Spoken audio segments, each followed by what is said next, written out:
right, it's just about 1 o'clock, so we're gonna get started. Our first panel is International and Academic Approaches to Realizing Peace. Our first speaker will be Scott Crowley, and he will be presenting on the deliberation in racial justice. Scott Crowley is an associate professor in history, philosophy, and social science department at Broome Community College. Before teaching for the HPSS department at SUNY Broome, Scott was a liberal arts academic advisor and engaged in racial justice work with numerous community agencies, including Broome's YWCA and the local branch of Citizens Action New York. He is also listed as a professional cultural diversity consultant and trainer in Broome County's Children and Youth Services Council resource guide and volunteered at the Broome County Urban League. In addition to serving at SUNY BCCs and faculty advisor for the college's Civic Engagement Club, he is also involved in multiple civic and community engagement initiatives at SUNY Broome Community College as the Civic Engagement Board Secretary and the Liberal Arts Representative in the Shared Governance System. Scott is also a service learning coordinator with professors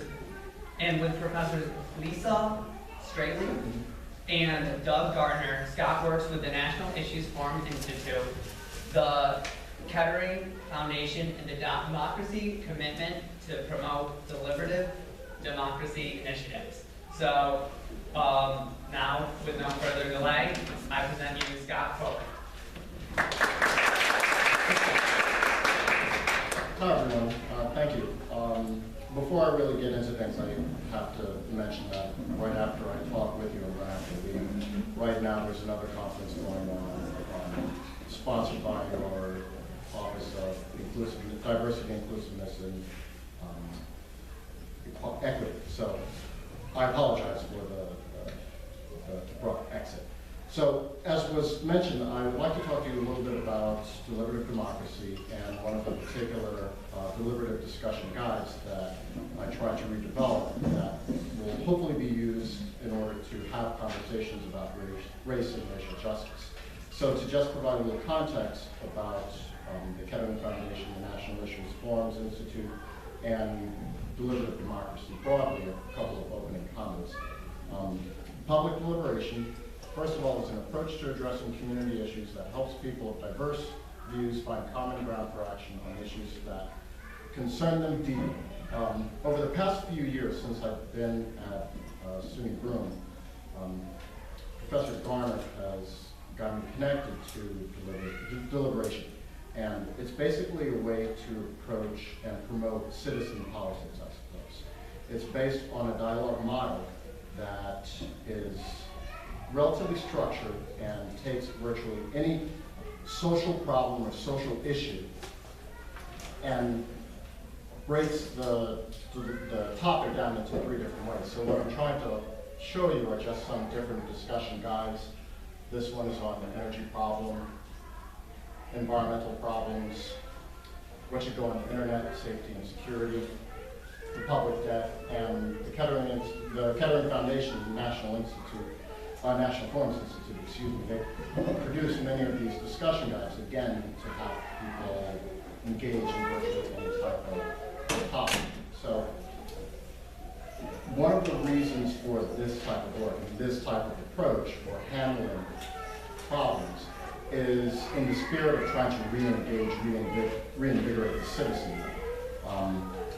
The National Issues Forums Institute, the Kettering Foundation, and in relationship to deliberative democracy, one of the founding positions is typical politics, traditional politics, simply don't work, specifically in terms of shutting citizens out of the process. And in a democracy such as ours, this, of course, is a very serious problem. So, as a way to promote discussion, a way to promote civic engagement, the discussion guides attempt to have community members, citizens, residents come together to engage in an issue, preferably to take action about the issue that's being discussed. So the deliberation guide that I prepared is actually based on an older model called Racial and Ethnic Tensions, What Should We Do?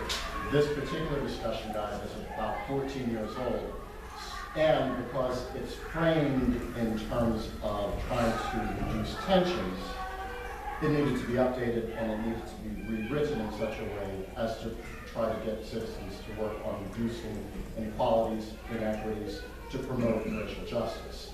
So like all of the deliberation guides, this one takes the issue of racial injustice, ethnic injustice, and presents problems very broadly in order to have participants familiarize themselves with the issue. Yes, because in a given forum, depending on the circumstance, depending on the reason for calling such a forum together, potential participants will have varying degrees of what they know, what they understand, what they experience. So the first part of this deliberation guide, like all of the other ones, gives you a lot of broad information for the purpose of familiarizing one with the topic and then engaging in the discussion.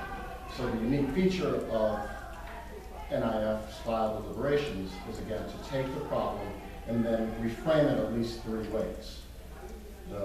There's a particular focus on what the problem is.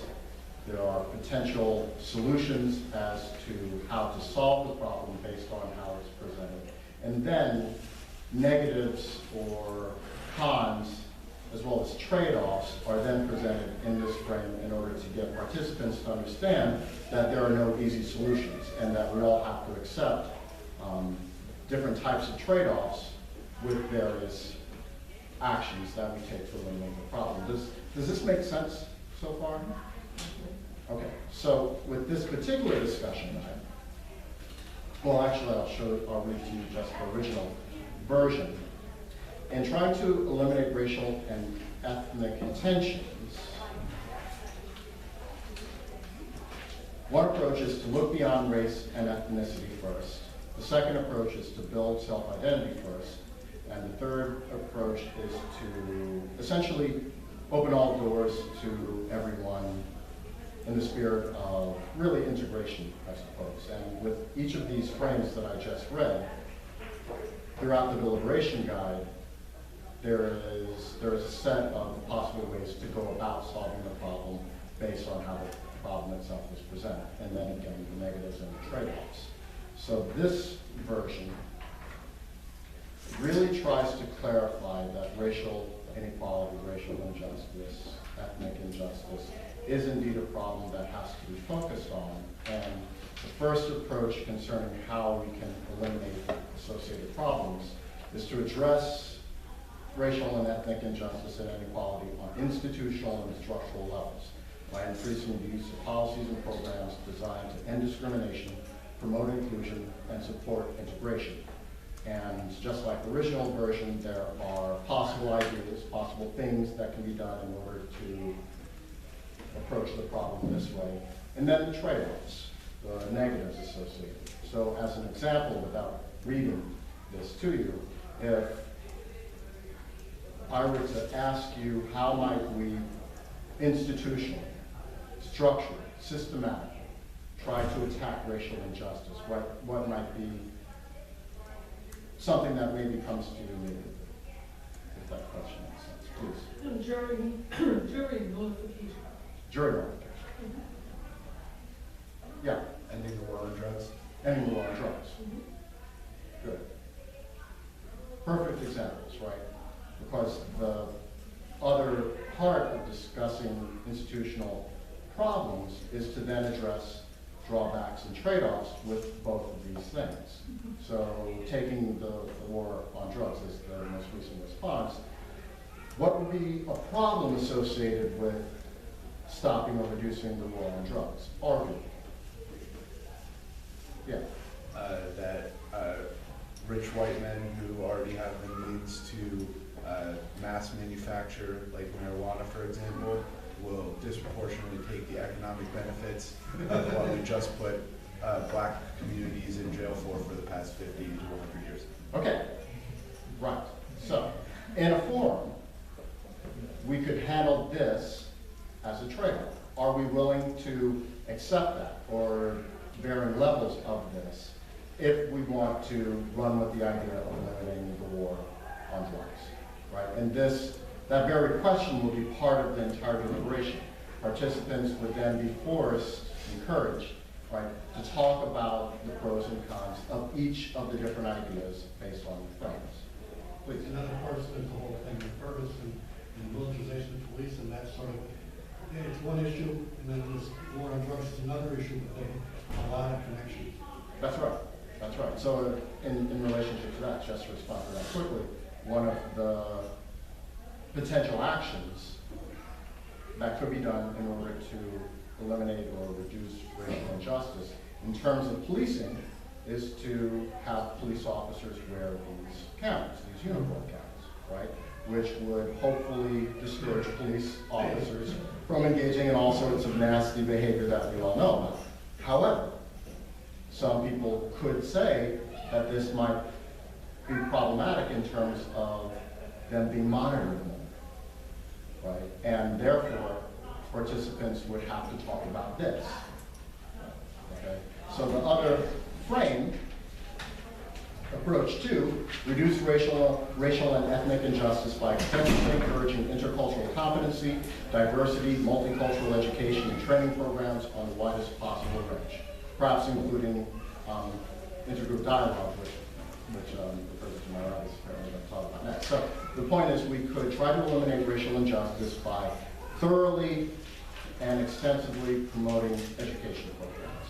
Yes, this sounds like a logical and appropriate thing to do, especially in educational settings. But again, what are some of the potential trade-offs? For those of us who have really jam-packed curricula, where would such an education program fit? Would it be enough to integrate some type of multicultural diversity training in a course that already has arguably too many topics? Would a school have to contend with hiring instructors to teach these types of things? If we're talking about such programs on the job, again, the question of time, the question of resources, right? So if we're trying to really run this approach in order to eliminate racial justice, what again are the trade-offs? What again are the negatives that we would have to grapple with? Yes. And the last approach, address racial and ethnic problems on an individual level, focusing on people's intentional and unintentional acts of prejudice, discrimination, and stereotyping. And again, a number of possible ways to do this, really involving engaging individuals on a one-on-one basis, and then talking about things like, well, I don't really have the time, right? I really don't have the disposition or the skill set to really engage each and every instance of injustice that I perhaps observe, yes? So, again, the bottom line for this type of approach is to have a much more robust conversation, in this case about racial injustice, racial and ethnic inequality, that is far beyond just debating the issue. Yes, racial injustice is something that we all understand is problematic. We all want this place, the United States, to be the land of opportunity and equality. But in trying to reach that situation, what might we have to consider giving up? Or what types of policies, with that being the goal, simply create other problems that we would then have to address? So this is the bottom line approach of deliberations, and I try to incorporate those considerations in this discussion. There are only a couple of other things that I wanted to mention, and again, because I have to run, I'll stop myself a little bit before the 20 minutes to see if anyone has any questions. As far as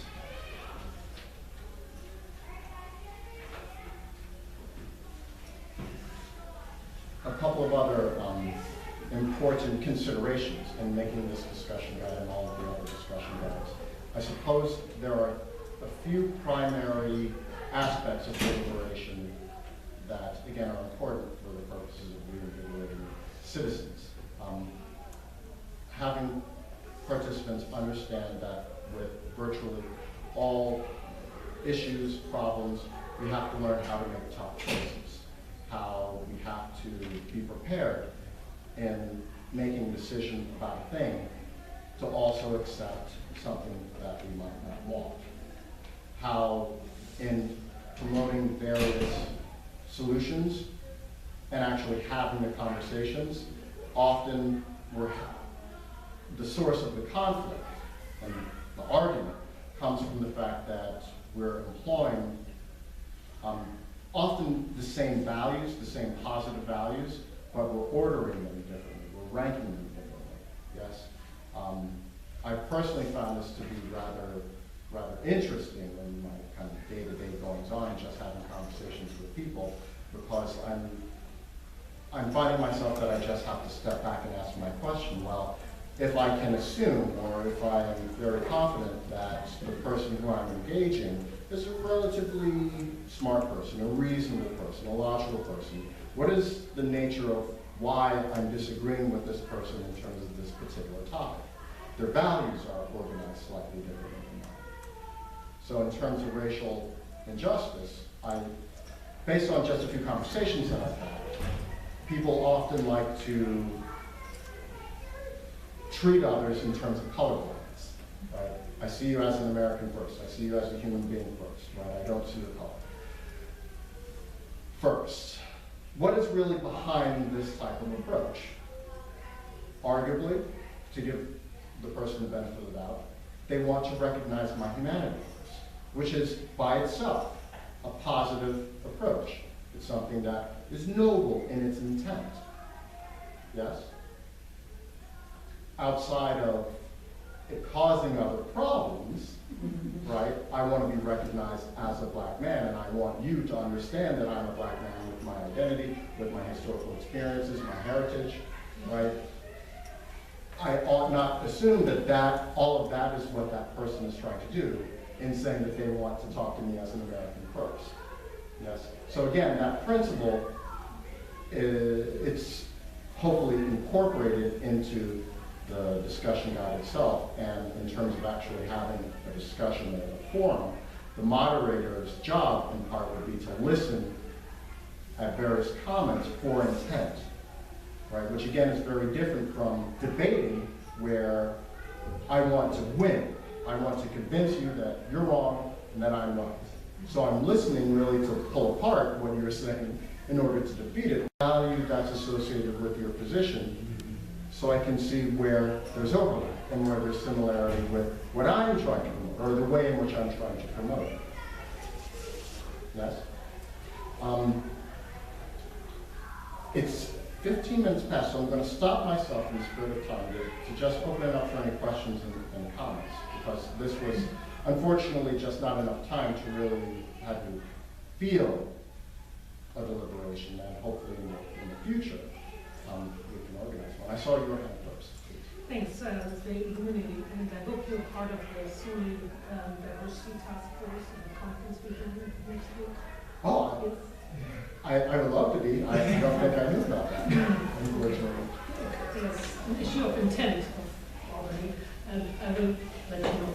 Great. My name is Mecca. I'm the director for Center for Gender and Intercultural Studies at SUNY Portland, and the chancellor has just invited me as a so-called expert on this diversity task force, where we're going to do precisely this, of looking at diversity, intercultural competence, and so forth throughout this the system. And ZIMFA wants to be a leader, so we do need your expertise. For one, I mean, I'm very passionate about the ban the box, and I'm wondering on the ground what you have done with your admissions office to make sure that they're not discriminating against returning citizens. At SUNY Broome, unfortunately, I can't answer the question very directly to cut to the chase. Our admissions office answers to one of our vice presidents, the vice president of academic affairs, or whatever it's called. I don't know. They retitle themselves all the time. So again, I can't really address the question specifically. I know that because of recent developments on our campus, our school is very interested in trying to promote diversity and inclusion, and for very reactive reasons. But I don't know what type of directives our admissions office has received. The only other thing that I can mention, BCC as a community college is an open admissions school. So while theoretically our doors are open to everyone, the other issue is retention. unfortunately, and I think this is no secret, BCC does not have a good record by any means of retaining its students generally, or really in terms of minority students specifically. So that's one of the things that's on the radar, and that's all, unfortunately, I can say. You had your hand up first, yes. Do you find people that you introduce to the deliberation process sort of find it frustrating because, you know, it's almost, it seems like to a certain point there is no end point because every problem has a solution and has pros and cons, so you're constantly just, you know, at what point do you find like an end point where you're saying, okay, we've assessed everything and now we're going to decide it for our purposes? That's a very good question, and it actually represents one of the more muddy aspects of deliberations generally. To try again to get to your question directly, it's really a question to be answered based on the purpose of having the deliberation, because you're absolutely right, if I understood you correctly. A conversation can happen forever. It can be ongoing, it can be lengthy. You can have deliberation about a topic multiple times, yes. One of the reasons for having deliberations is to engage community members, residents, citizens, partly to have people who are participating in deliberation understand other points of view, to have them better understand their points of view and the negatives and trade-offs associated with them, to bring citizens together, period, right? And again, depending on the reason for calling a forum, perhaps to take action. So as an example, this deliberation I would have, I'm trying to encourage my bosses to do this on our campus for these purposes, but also in order to find out what the campus wants done in order to promote inclusion and diversity. So in those terms, a deliberation can happen a few times during a semester and perhaps on an ongoing basis later.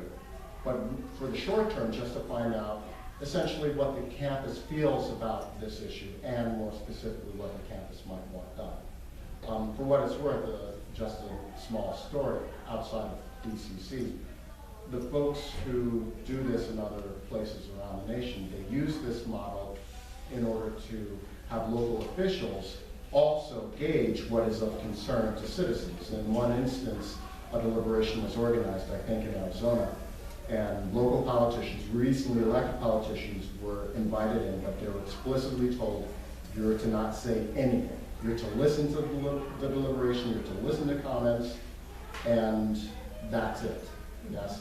So the reason why I said that is for these officials to gauge, understand what is on the minds of citizens. I just want to know, what role do you think the pamphlets play in describing the problem area of the deliberative process? Because I think, especially in the United States, where post-Michael Brown, people believe they are safer, or people through public polls believe they're safer with the police than before, that there seems to be racial literacy in the country, that most people, I believe, don't even fundamentally agree with the fact that there is racial inequality. So how do you deal with, how does the pamphlet deal with that, which seems to be a fundamental antagonism to the deliberative process in the first place, because it refuses to believe, just like what seems in the instance of the environment, that there doesn't seem, they fail to believe that there's an issue in and of itself. Right, that's a very good and insightful question. And to try to answer it directly, the best thing that I could say is the process that goes into creating these things starts with surveying people as broadly as possible. The original version, which again was made 14 years ago, started by asking community members, residents, citizens on the widest possible range, a very open-ended question, what do you think about racial tensions? And based on the responses, the people who edit these things put the information together, put the responses together, edit it, and then go through other formatting processes in order to make a vote.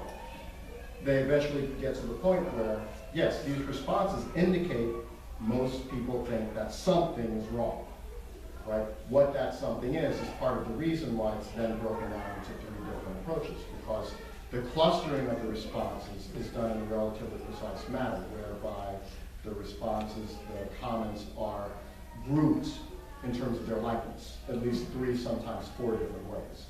So the reason why I'm responding this way is simply to say that there are some things that simply can't be delivered.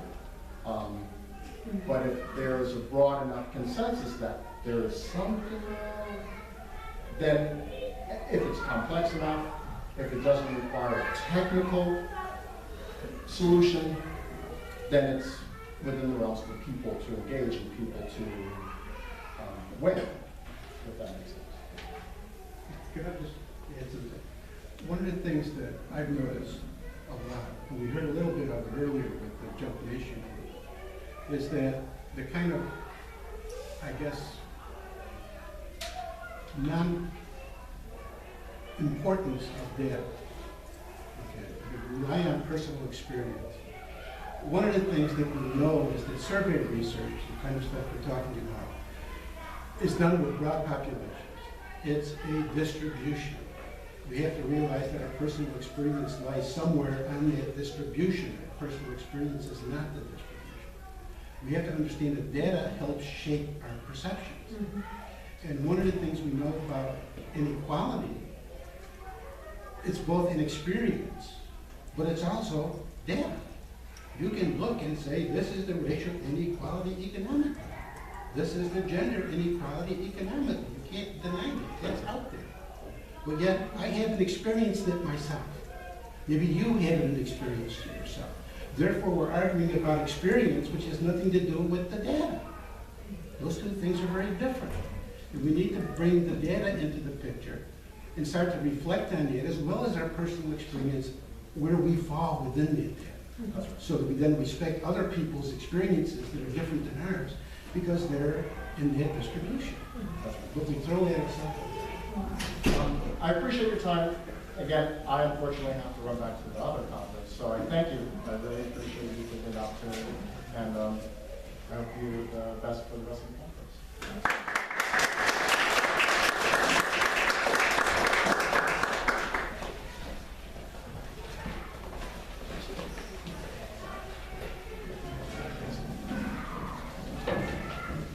Our next panelist will be Karen Howe, and she will be presenting on the search for truth and justice in post-genocide Rwanda, Gacaca courts, and the ICTR. Okay. Karen Howe is an ABD PhD candidate in the Social, Political, Ethical, and Legal Philosophy Department at Binghamton University. She is writing her dissertation on the political role of conscientious refusal, and also has philosophical interests in civil disobedience, ethics and environmental issues, food politics, social justice, prisons and punishment, and nonviolence. She also has an MS from Carnegie Mellon University in logic, computation, and methodology, where she wrote a master's thesis on scalar implicatures and the antecedent of conditionals. She continues to work in the area of logic and philosophy of language and through her teaching career, where she works to engage students in her love of logic and language. So I now present you Karen Howe. And just, it's Karen. Karen, It's I okay, apologize. people get it wrong all the time. Okay. Yeah. Okay, so I'm going to talk to you about the ICTR and the Gacaca courts in post-genocide Rwanda. So in the wake of the 1994 genocide in Rwanda, both the Rwandan transitional government and the international community struggled to find ways to hold those responsible for orchestrating and committing these acts of atrocity accountable for their actions. There were 3 different courts that had the authority to prosecute genocide suspects after the genocide in Rwanda. The International Criminal Tribunal for Rwanda, the ICTR, in Tanzania, the National Rwandan Court, which was in Kigali, and the local Gacaca courts. As you can imagine, these 3 different courts did not always work together in concert. Although each of these courts had similar stated goals, the ways in which they went about achieving these goals was very different and served different kinds of truth and justice. So I'm going to start with some background about the different courts. So the ICTR had to be built from the ground up, both physically and in terms of its physical infrastructure and in terms of its legal codes and precedents. So obviously the ICTR is a continuation of the Nuremberg legacy. However, there were important differences between the ICTR and Nuremberg. The ICTR was the first international court of law to convict a prisoner of the crime of genocide. Another difference between Rwanda and Nazi Germany is the issue of the chain of command in the orchestration of the genocide. Unlike in Nazi Germany, the chain of command in the Rwandan genocide is very murky, if it existed at all in any meaningful sense. And thus there needed to be some creative reinterpretation of the theory of command responsibility in order to hold those responsible for inciting and orchestrating the genocide accountable for their actions. The ICTR and the Rwandan courts had concurrent jurisdiction over the prosecution of the genocide.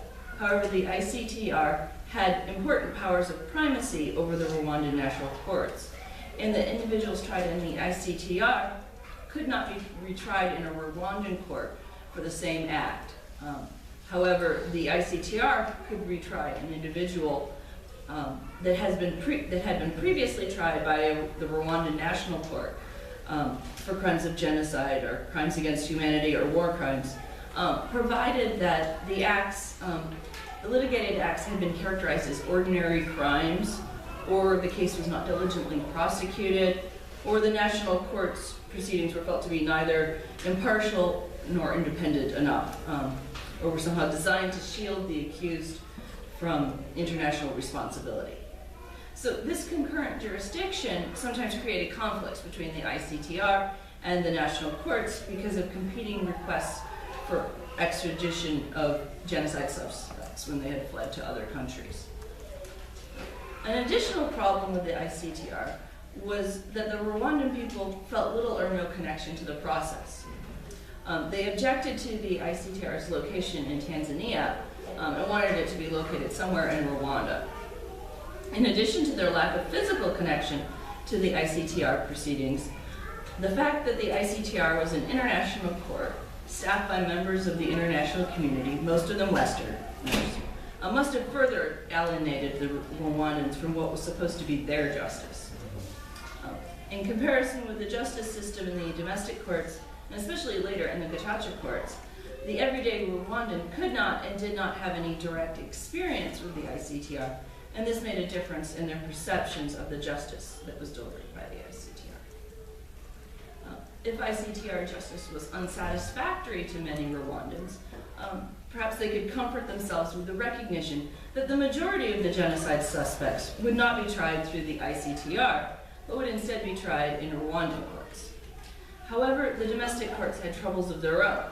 General amnesty laws for past acts of ethnic violence had created a culture of impunity for such crimes. The Rwandan transitional government had to counteract this legacy quickly and decisively in order to bring an end to the cyclical pattern of violence. Even before the genocide, the Rwandan justice system was in a shambles, corrupt, poorly qualified, and heavily influenced by political elites. But after the genocide, the justice system was in even worse shape, and again, basically had to be rebuilt from the ground up. So they had to rebuild the infrastructure of the judicial system, they needed to train new judicial staff, and they also needed a new law for prosecuting genocide suspects, which was the Organic Law of 1996. So the Organic Law of 1996 created 4 different categories of genocide suspects. Category 1 was for the most serious offenders, so those who planned or instigated the genocide, or those who committed the most excessive acts of violence or rape. Category 2 was for individual perpetrators who committed acts of genocide or crimes against humanity leading to the death of the victim. Category 3 was for individual perpetrators who committed serious assaults, and Category 4 was for property crimes. The sentences for these crimes ranged from the death penalty or life in prison if convicted of a Category 1 or 2 crime, respectively, to restitution if convicted of a Category 4 crime. The Rwandan National Court commenced trials of genocide suspects in January of 1997, around the same time as when the ICTR was trying their first case. By the 20th of January, the courts had convicted 9 persons of genocide and sentenced them to death by firing squad. There were numerous problems with these early trials. They were very brief. The first case involving 3 defendants lasted only 4 hours. Oftentimes defendants had no lawyers and had to defend themselves, and they had only 15 days to file an appeal. However, even at this quick a pace, the trials of genocide suspects were set to drag on for some time. By the year 2000, only 6,000 genocide trials had been completed. However, by 1999, there were over 120,000 prisoners in jails designed to hold half that many. Inmates were living in terrible conditions in highly overcrowded detention centers, short of food, water, and basic medical care. Thousands died from preventable diseases, malnutrition, and the effects of overcrowding while awaiting their trial dates. Clearly, some other solution was needed. Amnesties were discussed but discarded because of fears of recreating the culture of impunity that they were trying so hard to avoid. Thus, the Rwandans decided to revamp a local justice tradition, the Gacaca courts. So the Gacaca courts are small village courts. They date back to the pre-colonial times. They have been used in various ways in the past, mostly to deal with ordinary village disputes over land or property, but never for serious crimes.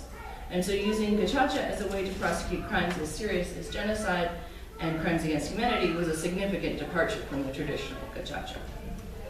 After much discussion, the Rwandan government decided in 2001 to take a significant amount of the burden off the overworked national court system by moving the lower level genocide cases, categories 2 through 4, to the Gacaca court system, with categories 2 and 3 being tried at the sector Gacaca court and category 4 in the cell Gacaca.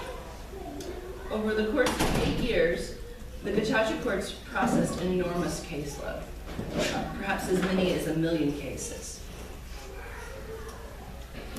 So now I want to talk about, I'm going to move on to the part about truth and justice. So the first question is about truth. So what kind of truth are we looking at in these courts? Claim the search for truth as one of their goals. The question is, are they talking about the same kind of truth? Even within a single institution, is there only one kind of truth? In his book on the Gacaca courts, Philip Clark clearly answers both of these questions in the negative. He points out 3 different functions of truth, all of which are present to varying degrees in the testimony in the Gacaca courts. So the first is legal truth, which is the standard truth of evidence. Who did what to whom? Therapeutic truth, which is truth intended to facilitate healing. And restorative truth, which is similar to therapeutic truth, but is aimed more towards community reconciliation than towards personal healing. Clearly, it is easy to see how a victim or perpetrator's testimony might simultaneously fulfill more than one of these functions at the same time, and thus it can be easy to lose track of what kind of truth it is that is being provided. Each of these different kinds of truth are important and necessary kinds of truth in order to establish what happened during the genocide, to allow individuals to heal from their trauma, and to rebuild their communities. And thus it's likewise difficult to say what type of truth Gacaca should have been providing. Those who see Gacaca courts only from the legal point of view, and who critique it on those grounds, and who think its only function is and should have been to furnish Rwandans with the legal and historical truth of the genocide, fail to properly situate Gacaca as an evolving socio-legal practice, according to Clark.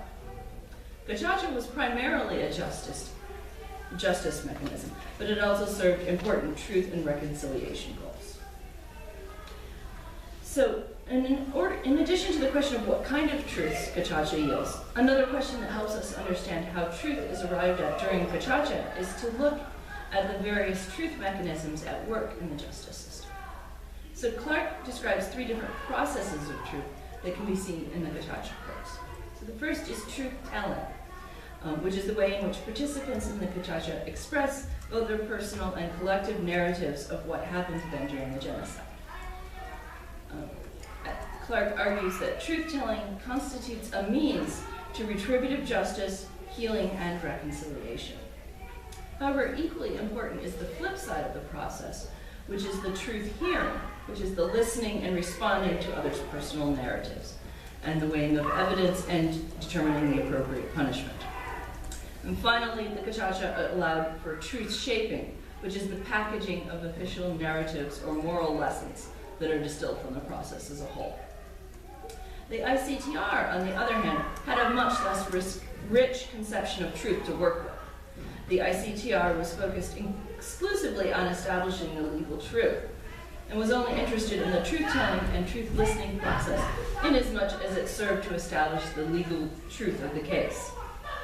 However, the ICTR also seemed to see the development of the overall historical record as part of its mission, and thus was also very interested in the process of truth shaping. So now to look at the kinds of justice that are achieved by these different courts. So one of the main problems with answering what kind of justice it is that we are trying to achieve in transitional justice situations stems from not being clear about what the goals or aims of justice are in this situation. Clark says, among the most controversial issues captured in discussions of justice through Gacaca is why justice is necessary after the genocide. Is justice required simply to fulfill a moral obligation to deal with the perpetrators, which is retributive justice, to deter future perpetrators from committing similar crimes, so deterrent justice, or to facilitate wider aims such as rebuilding broken relationships and renewing the social fabric, a restorative justice approach. So one of the reasons why there may be such confusion about this issue is that a justice mechanism may often be trying to achieve all three at the same time, which is theoretically possible, but which makes things very confusing. So which types of justice are Gacaca courts and the ICTR aiming at, respectively? So according to the National Service of Gacaca Jurisdictions, the objectives of Gacaca were as follows. The Gacaca courts were instituted in order to reach precise objectives: to reveal the truth about what has happened, to speed up the genocide trials, to eradicate the culture of impunity, to reconcile the Rwandans and reinforce their unity, and to prove that the Rwandan society has the capacity to settle its own problems through a system of justice based on the Rwandan custom. As you can see here, it was hoped that Gacaca could serve a number of different pragmatic and philosophical objectives. The first objective has to do with the search for truth that was the topic of the last section. And the second objective relates to the pragmatic goal of easing the burden of the overworked national justice system. However, the second objective also points toward an interest in achieving swift yet fair justice. This primarily lines up with retributive justice concerns, in that perpetrators are punished with due speed, and thus our moral obligations to punish are accomplished in a timely fashion. The third objective clearly has deterrence in mind, in that the culture of impunity is what allows perpetrators to think that they can commit their crimes and never be punished for it. However, the fourth and fifth objectives line up best with a restorative justice model. The fourth objective explicitly talks about reconciliation and unity, while the fifth objective is more implicit in its restorative elements. You would expect that the ICTR would have primarily a retributivist and deterrent view of justice. However, there is also an implication that reconciliation or restorative justice is somehow part of their mission as well. Clark calls attention to the following passage in the ICTR statute. Convinced that in the particular circumstances of Rwanda, the prosecution of persons responsible for serious violations of international humanitarian law would enable this aim to be achieved and would contribute to the process of national reconciliation and to the restoration and maintenance of peace. However, as Clark notes, this is the only time such a phrase occurs in the statute, and there is no mention exactly how the retributive justice mechanisms of the ICTR are supposed to lend themselves to the restorative justice aims of national reconciliation and peace. even supposing that retributive justice mechanisms can somehow lead to restorative justice outcomes, a doubtful premise, the ICTR was too far removed from the lives of everyday Rwandans to effectively deliver on this objective. In conclusion, we see that the ICTR was primarily aimed towards retributive justice and deterrent justice, inasmuch as people are ever deterred from committing truly atrocious crimes by any sort of justice mechanism. Gacaca, on the other hand, functioned primarily as a mechanism for restorative justice, although it also served retributive functions as well through the sentences it handed down during the course of its operation. Additionally, I would argue that it also served a deterrent function. Rather than relying on a retributive model of justice, I believe that the best deterrent for genocide and the best hope of never again is through restorative justice mechanisms, by helping people come together and forge new relationships so that they can work together to build a society not torn by internal strife and ethnic hatred. Gacaca was not a cure-all for Rwanda. It is important to see both the successes and failures of the Gacaca courts. There were times when the truth-talking and truth-listening helped, and times when it merely served to stir up old hatreds and fears. However, to the extent that any justice mechanism can bring healing and closure to the victims and peace and reconciliation between victims and perpetrators, Gacaca held the best possible hope for Rwanda. This hope has, to a large extent, been fulfilled, perhaps even better than people might have thought, especially those who had grave doubts about this sort of ad hoc justice on the grass. We also need to recognize the contributions of the ICTR, both as a message to Rwanda and to the world at large. To Rwanda, through the ICTR, the international community said, "We're sorry, we should have done more to help."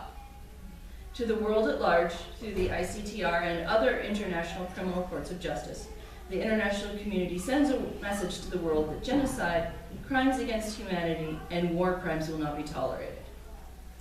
I believe that all three levels of prosecutions of genocide perpetrators in the aftermath of the Rwandan genocide had at least the potential to be helpful in dealing with the sheer quantity of perpetrators in the Rwandan genocide. I think it was appropriate to try the big fish, if you will, in an international court of law, leaving the medium-sized fish and the vast school of minnows for the national and local courts to deal with, respectively. I think that small local justice mechanisms like the Gacaca courts are particularly helpful for a conflict such as Rwanda, where there was such a large percentage of ordinary people who participated. This sort of local indigenous justice mechanism may or may not be appropriate for all transitional justice situations. It all depends on the case at hand. However, if other transitional justice scenarios do want to take a leaf from Rwanda's book, or a blade of grass, if you will, and institute a similar sort of three-tiered system of prosecutions, it would be helpful for them to be clearer about what it is that they're trying to accomplish with the different mechanisms, and clearer about how the different mechanisms serve to accomplish these different aims. Doing so could help avoid some of the conflicts that arose between the ICTR and the domestic Rwandan courts, conflicts that were largely unnecessary and counterproductive. In addition, I think that traditional justice systems can also learn a lot from the Gacaca courts and how they were able to both deliver justice and heal communities. When we punish perpetrators of crimes, what is it that we are trying to accomplish?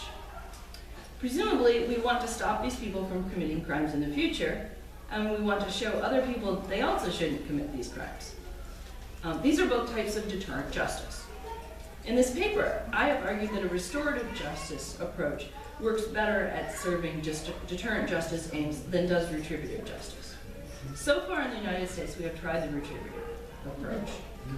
Perhaps it is time we try something else. Yeah.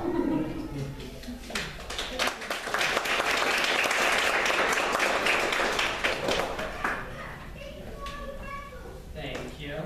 Our third speaker, Lucian Lombardo, will be presenting on peace, education, and childhood. Lucian Lombardo, PhD, is Professor Emeritus of Social and Criminal Justice at Old Dominion University, where he taught for 35 years. Dr. Lombardo also was a teacher at the Osborne School at Auburn Correctional Facility from 1969 to 1977, where he taught English and Spanish to maximum security prisoners.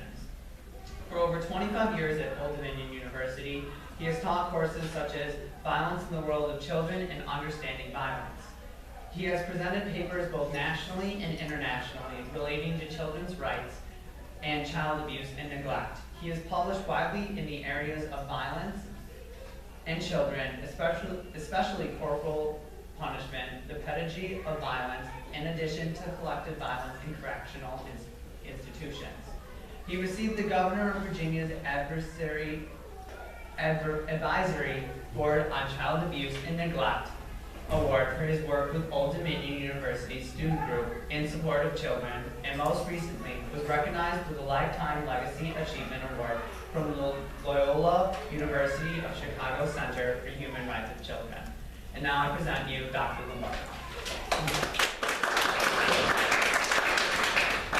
Okay, I want to thank the group here for the opportunity to come and speak to you about peace studies and related to the problem of childhood. About 45 years ago, when I was working at Auburn Prison, I came to Binghamton for a conference on prison reform in New York State, something I think is still in process. And what I want to do is also thank you from Karen Polanco, my co-presenter.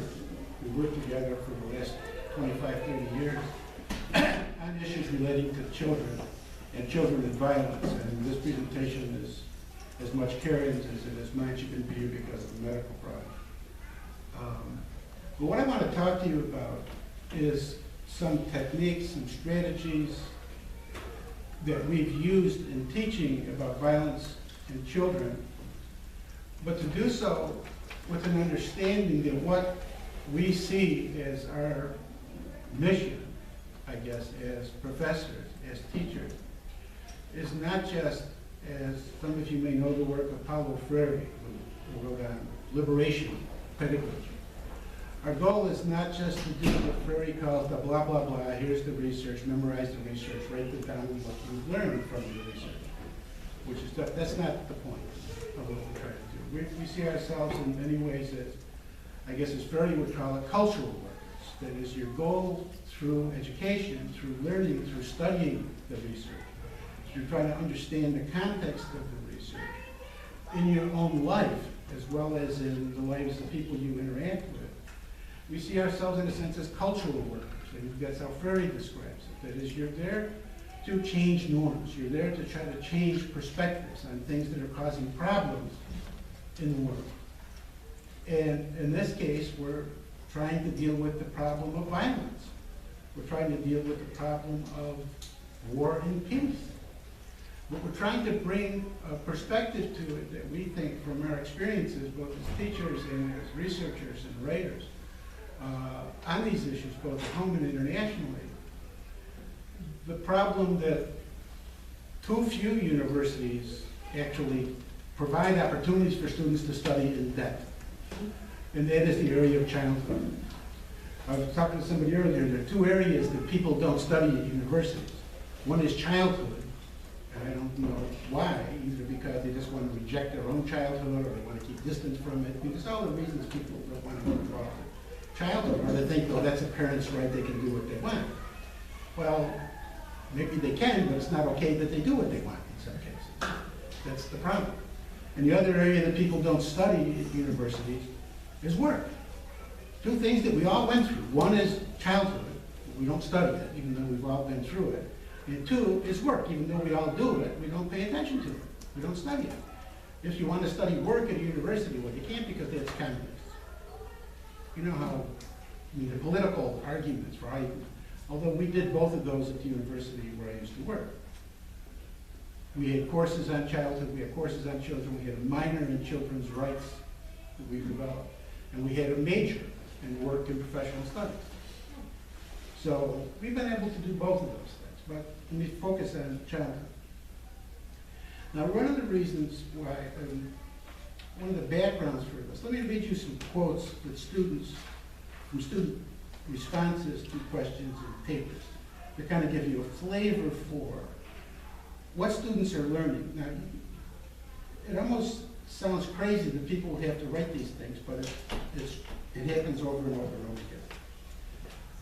a question students, these quotes come from two courses. One, of course, on violence in the world of children that I taught and Karen and I co-developed. And another is Karen's child welfare course that she's done for 30 years. Question to students they are responding to. Which is the longer period of life? Adulthood or childhood? I ask people this in talks, and almost everybody says, oh, adulthood, da, da, da. They know there's a trick because I'm asking your question. So some people will be smart and say childhood, because they don't know why, but they say that. But here's what students will write about this. They said, before studying the module, I would have answered adulthood is longer than childhood. After studying, I had a different view of the answer. It made me realize how often people reflect on their childhood and how that affects the person we become in our adulthood. Our childhood is part of our lives forever, even if we try to forget it. One of the things that we try to get people to understand about childhood is it matters. It's important. It doesn't disappear when you turn 18. It doesn't go away. You live with it your whole life. So that's kind of a reflection of that issue. A second question. The students watched during the course a video called Listening to Children, A Moral Journey with Robert Coles. Some of you may know Robert Coles, educator, a wonderful person, worked with Ruby Bridges back in the 50s and all this stuff. Well, they watched this video of Robert Coles, and then they responded. He's interviewing children, he's talking to children about their lives, their experiences, how they've dealt with their hopes, their dreams, from a wide variety of contexts. Social class and social context, from migrant children to the children of surgeons, to people who live in the ghetto, to the kid who grew up with had the death of his uncle in New Orleans. And here's what they write about responding to that video. What I found most surprising was the awareness of the children about their situations, the determination of the children to get out of a bad situation they may be in, and the fact that even at an early age they were capable of processing fully and understanding situations they faced. It's surprising to people that children are thinking about what's happening to them. It's surprising to people that children are aware, that they're acting in their worlds, in their behavior, in their they're creating moral understandings of good and bad. Why should this be surprising? Only if we don't take children seriously. There's a child-centered perspective which we try to inculcate in our students, to get them to see things from a child-centered perspective. If you do that, then it'd be normal. It would be natural that you would know this would happen. Go back 40 years.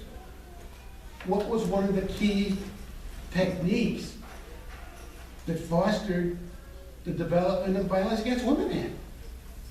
And taking women seriously. Listening to women. Hearing women's perspective. Taking a women's perspective. Taking a feminist perspective. Once you started to do that, the world looked different, and we started to see the problems we were creating. If we take a child-centered perspective, we begin to see the problems we create for children. Sometimes, as Alice Miller would say, in trying to do good for children, for their own good. That becomes a very interesting problem. Another question we ask students and philosophers is about human dignity in childhood. We started working on this issue because we've got familiar with and worked with the Convention on the Rights of Children, UN Convention. How many know about the UN Convention on the Rights of Children? That there is such a thing? Okay, many people do. How many know that the only two countries in the world that haven't ratified it are Somalia, which doesn't have a government most of the time, and the U.S., which doesn't have a government most of the time. But we're the only two that haven't ratified it for a variety of bizarre reasons, but one, I think, is because we don't want to say children have rights, because that then puts us at odds with parents who vote. And we don't want to encourage parents not to vote for us, so we say children have rights. We see it as a win-loss situation, not as a win-win situation. But that's it. Because we ask our students about human dignity in childhood and their experiences with human dignity. He asked me to define it, and then how did you experience it, both positively and negatively, support from adults or violations of human dignity? Here's one of the answers to that. The memories of human dignity violations are much more prominent in my mind. During the 5-year period of my childhood, from age 8 to 12, I attended a boarding school my mom thought would be a better environment for me. My mother was dealing with a drug-addicted sister and a dad who walked out on us. I was often spanked and switched with a switch that I got to pick up. She must have been from the South, but she didn't know the switch. I was also molested over a 2-year period by my piano teacher. Because I was scared and confused, I retreated inward and found it hard to speak out and to defend myself. I buried the experiences to escape. The memories will never leave me, but they have fueled me as a father in how I raise my children. Here people are starting to reflect. They're starting to do something that Paulo Freire talks about as incredibly important in the pedagogy of the oppressed. And from our perspective, children as a social class, because children have basically no rights, children can't vote, children can't, the resources the children are about to control are very few. Children are often involved in decision making, especially at national level. So there are some moves actually in some countries to start lowering the voting age, down to 16, maybe 15, because what adults do affects children. If you don't have a voice, then how can we keep doing this? Maybe we'll change the way we do things. But Freire writes, a pedagogy, this is what we're trying to do with these kind of examples. This is part of our pedagogy.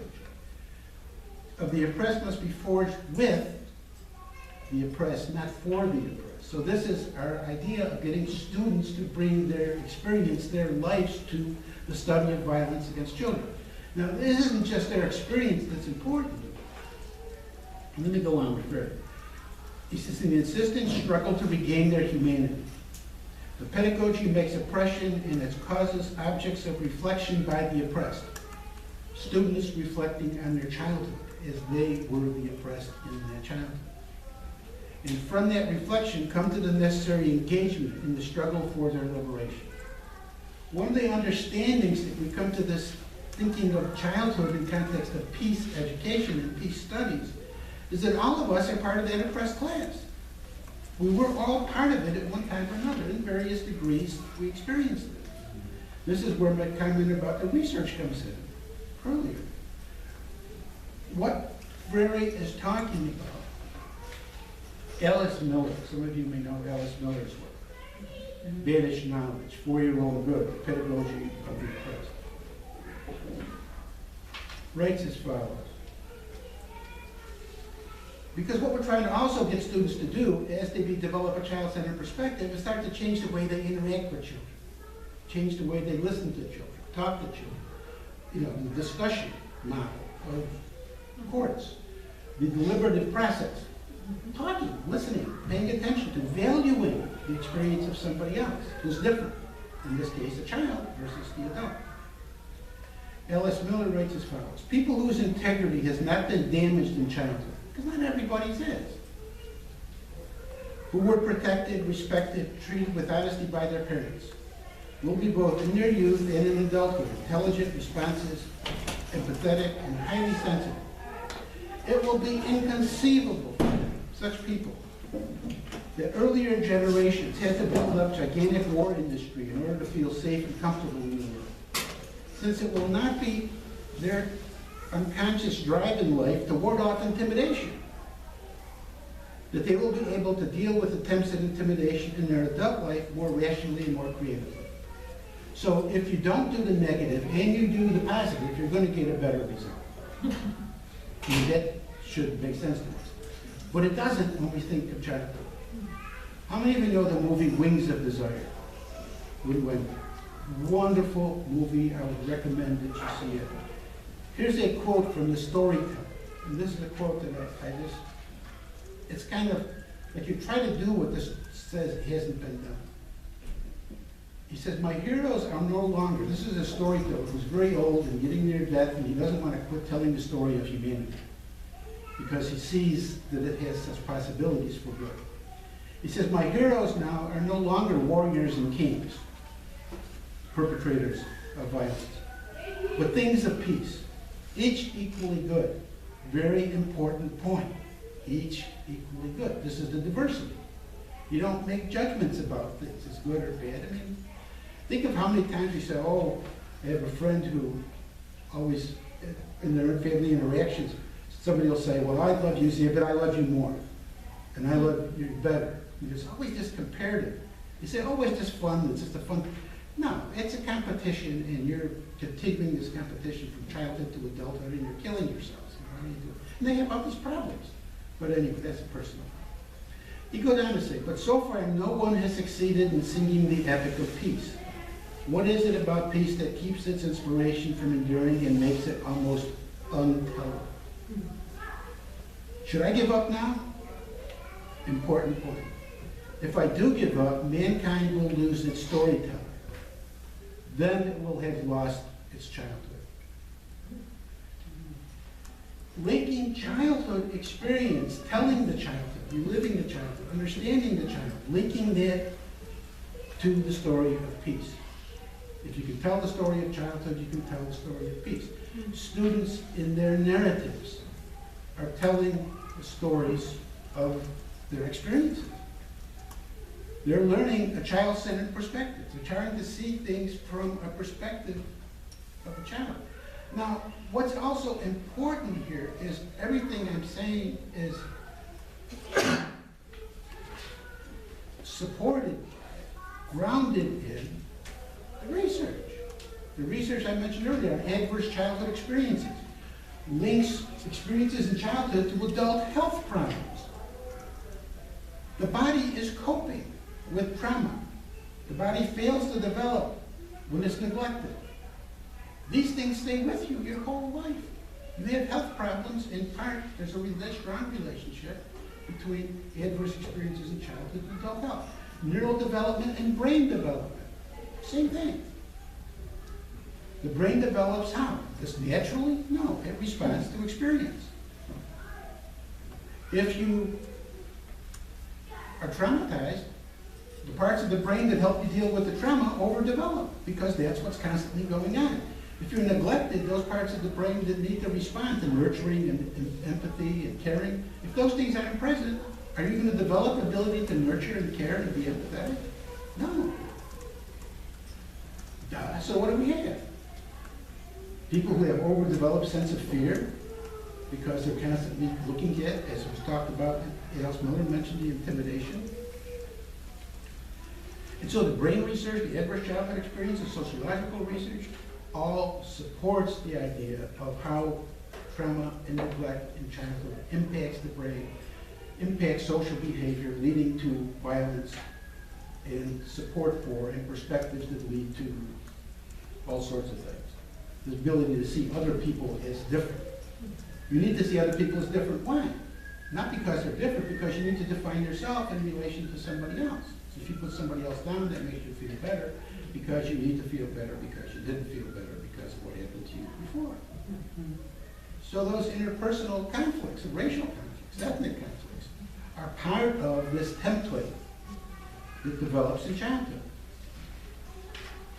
And to put that template in another context, many of you will probably recognize. And that is the context that we find very useful of colonization. Some of us can remember back when many industrialized developed countries had colonies all over Africa, Asia, Latin America, all kinds of places. And what was the essence that Fanon writes about, Memmi writes about, of the relationship between the colonizer and the colonized? The colonizer is the group that has the power and can impose their will and create the others in their own image. The colonized is the group whose identity is submerged and whose authenticity is eliminated and who is placed in the service of the colonizer through the use of force, the threat of force by the colonizer. Remove colonizer and put adult. Remove colonized and put children. And then see what Alice Miller tells us about the effects of trauma on children. This is so small, I can't even read it myself. But the effects of poison is pedagogy. is you begin to feel that your will isn't important. You rely on other people. Your will becomes the will of somebody else. You forget the person you could have become. You rationalize and justify the violence that was done to you because you don't want to blame the parent who you're supposed to love, because that's the fourth commandment, honor thy father and mother. Although I've got another thing I can tell you later when you get some questions about that. Finally, let me read you a quote from students about their, this will be the last one, realizations at the end of the class. This again comes from, many students write similar things. This is just one example, or a few examples. I realized after this class that it's important for children to have their own sense of worth and value. My son is not a little person I created just to be a carbon copy of me, my values and my beliefs. It is almost treason for many people. I see my brother's experiences as important, and I respect how he interprets experiences. Before, I would just brush them off, thinking that he was just a bad kid. Paying attention, learning, respecting. I realize that a child acting out or exhibiting bad behavior is not necessarily defiance on the part of the child. There's a reason behind the things that children do. I'm now taking the time to talk to my son about these reasons. I have stopped punishing and started supporting his feelings. I can already see differences in the things that were so hard to deal with before and how easily we deal with them now.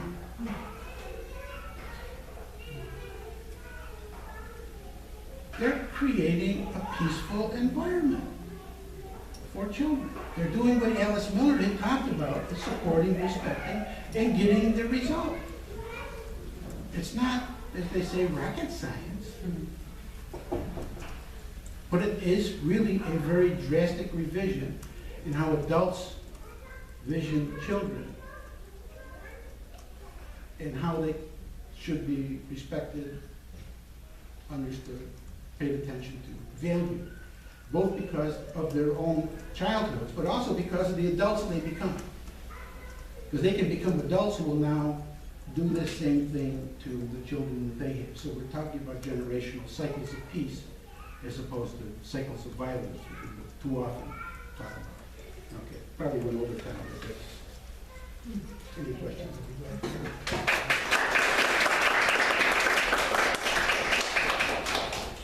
Thank you, Professor. And our fourth and final panelist in this panel is Amber George, and she will be presenting on promoting positive intergroup relations in peace on Cornell's campus.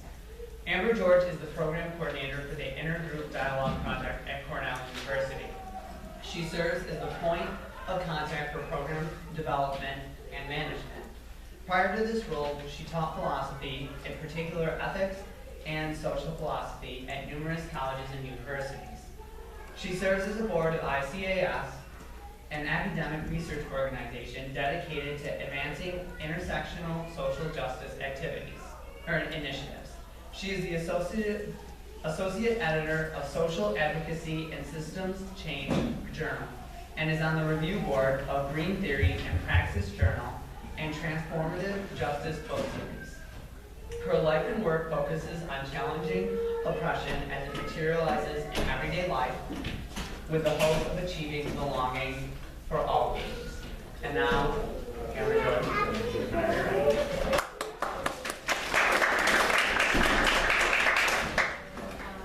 This presentation explores the philosophy behind the Intergroup Dialogue Project at Cornell University. If you're not familiar with Intergroup Dialogue, it is a social justice education model that links academic theory with experiential learning to promote social justice.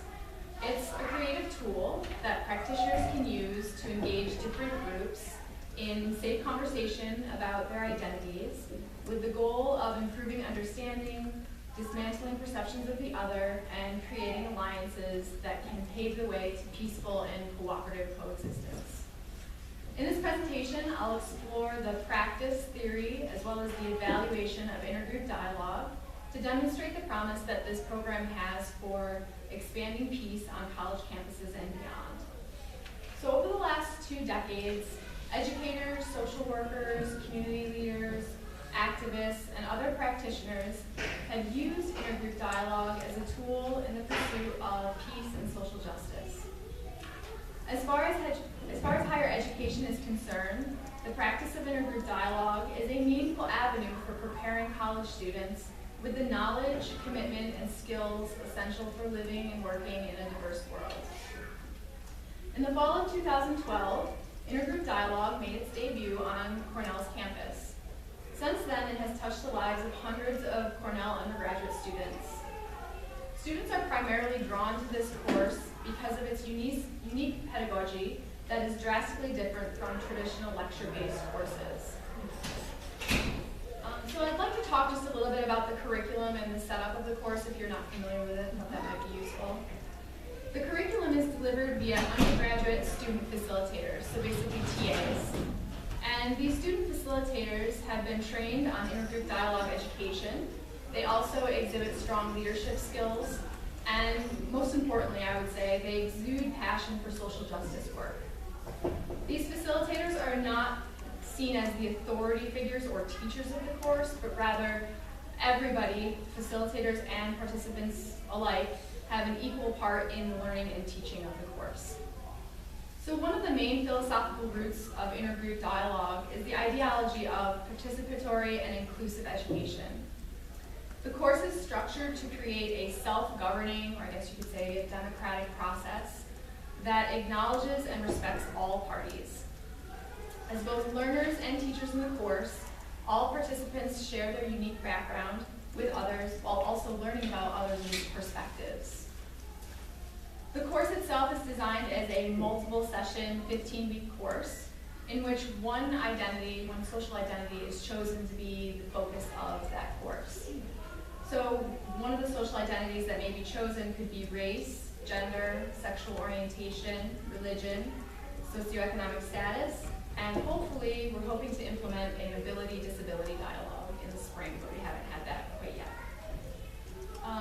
And so in each course, there has to be a balanced number of participants, and we usually try to keep it to be 14 students in total, so we would require that there be 5 to 7 participants from each identity group, and then 2 facilitators, 1 from each identity group. So for example, if we were to have a dialogue that focused on gender, we would need 1 male and 1 female student facilitator who would be facilitating the course, and then the rest of the course would be made up of half men students and equal number of participants there in the classes to ensure that the power dynamic between the 2 social identity groups is equitable, and so that each perspective can be shared, ideally, and given as much weight as possible. So the curriculum itself involves weekly course readings as well as exercises that are designed to build awareness of social identity, enhance group dynamics, also enhance communication techniques, learn conflict management skills, and also increase empathy. Now that I've discussed the structure of intergroup dialogue, I'd like to explore how the skills learned in the actual course help promote peace-building practices. First, I want to start out by explaining that peace-building is distinct from peacemaking, which I think we could all probably agree that peacemaking is more of an attempt to mitigate violence through non-violent techniques. So I can explain by offering an example. A professor delivering a curriculum to reveal a racial oppression is undertaking peace-building work, whereas a professor trying to stop an on-campus fistfight that began with a racial slur is more likely to be engaging in peacemaking. Typically, peace-building focuses on understanding the social and structural conditions that create conflict. In our courses, we explore the systemic roots that give rise to social problems and conflict. We deliberately create an open and safe space in which participants can explore their conflicts through interdependence, partnership, and the fostering of relational skills. One of the key aspects of peace building, I would say, is relationship building. So the curriculum of intergroup dialogue focuses on relationship building by providing participants with transformative experiences that will foster deep reflection and enhanced understanding. We encourage students to explore their personal beliefs. We encourage them to share their emotions and their feelings as they're feeling them. And we also strongly encourage that they share personal stories and their personal experiences to just demonstrate that everyone has differing perspectives, but that also they can also have similar experiences as well. And so in this safe space, we move away from independence, competition, and exclusion toward increased partnership and inclusion. We stress that the classroom space is a place where everyone can learn to listen and listen to learn. We encourage students to share by employing such qualities as introspection, vulnerability, transparency, and authenticity in the dialogue process. And I should note that the dialectic nature of dialogue is much different than the traditional forms of communication used typically in college classrooms, such as debate or even discussion. In intergroup dialogue, we stress that when we have conversations and when we talk, we have conversations that have centers, not sides. So we figure that the more that students are able to suspend their judgment and their assumptions to listen without hostility, the more likely they are to productively engage in peace building. So unlike so-called feel-good types of encounters that attempt to promote understanding by avoiding, masking, or overcoming social injustices, intergroup dialogue recognizes that communicating about and working through injustice is a necessary part of the intergroup encounter. Such conflicts can become valuable opportunities for participants to engage in heart-to-heart conversations and discover new ways of thinking and relating across difference, as well as building bridges between and among individuals across group boundaries. In peacefully attempting to manage disputes, we hope to reduce the the vulnerability to triggers that may spark continued misunderstandings and may even lead to violence. So all of these peace-building principles support intergroup dialogue's overarching objectives of consciousness raising and building bridges of allyship. Consciousness raising draws from the work of the educator Paulo Freire, who conceptualized this as an educational process through which members of oppressed groups come to understand the history and circumstances of their oppression. Intergroup dialogue expands on this process to raise the consciousness of all participants in dialogue, who are members of both target and agent groups of oppression.